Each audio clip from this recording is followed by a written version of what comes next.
রাতে ঘুমানোর আগে আপনার মোবাইল ফোনটা বালিশের নিচে কিংবা মাথার কাছে রেখে দেওয়ার অভ্যাস সকলেরই আছে মোটামুটি। কিন্তু এইখানে যে আপনার জন্য নীরব ঘাতক লুকিয়ে আছে তা হয়তো আপনার নিজের অজান্তেই ঘটে চলেছে। এটি এমন এক ধরনের ঘাতক যা আপনার শারীরিক এবং মানসিক দুই ধরনের ক্ষতি করছে। মাথার পাশে মোবাইল রেখে ঘুম, তাহলেই মহাবিপদ।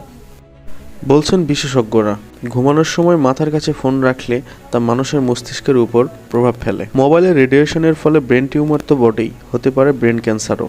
এই নিয়ে সতর্কবার্তা শুনিয়েছেন বিশ্ব স্বাস্থ্য সংস্থা।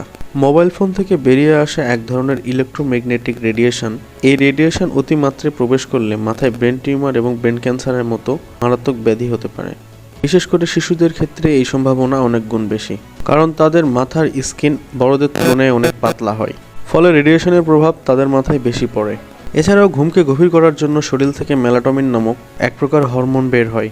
কিন্তু মোবাইল, ট্যাবলেট, টিভি এবং এলইডি স্ক্রিন জাতীয় যেসব গ্যাজেট আছে, এগুলো থেকে যে ইলেকট্রোম্যাগনেটিক ফিল্ড তৈরি হয়, এই হরমোনকে বাধা সৃষ্টি করে ঘুমানোর জন্য। ফলে ঘুমের 12টা বেজে যায়। মোবাইল ফোন থেকে বেরিয়ে আসা রেডিয়েশন আপনার মস্তিষ্কের অনেক ক্ষতি করতে পারে, যেমন আপনার মাথা ব্যথা, ঘুম কম হওয়া, মাংসপেশি ব্যথা করা, শরীরের জ্বর ভাব ইত্যাদি সমস্যা দেখা দিতে পারে। মোবাইল থেকে বেরিয়ে আসা 900 মেগাহার্টজের রেডিয়েশন শরীরের কার্যকারিতা নষ্ট করে ফেলে।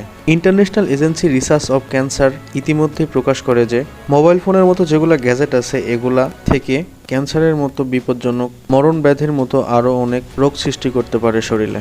20 বছরের কম বয়সে যারা অতিমাত্রায় মোবাইল ফোন ব্যবহার করে, তাদের ব্রেন ক্যান্সারের সম্ভাবনা 5% বেড়ে যায়। সুইডেনের অরেগো বিশ্ববিদ্যালয়ের বিজ্ঞানীরা মারাত্মক বিপদের সতর্কতা দিয়েছেন।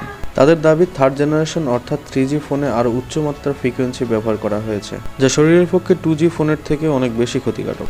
ব্রেন ক্যান্সারের সম্ভাবনা 2 গুণ থেকে 3 গুণ বেরিয়ে দেয়। আজকের ভিডিওটি দেখে যদি আপনার মনে হয় আপনি এই ভুলগুলো প্রতিনিয়ত করছেন, তাহলে অবশ্যই সতর্ক হন। আর অবশ্যই বিছানায় মোবাইল ফোন রেখে ঘুমানোর অভ্যাস ছেড়ে দিন। ধন্যবাদ। আল্লাহ হাফেজ।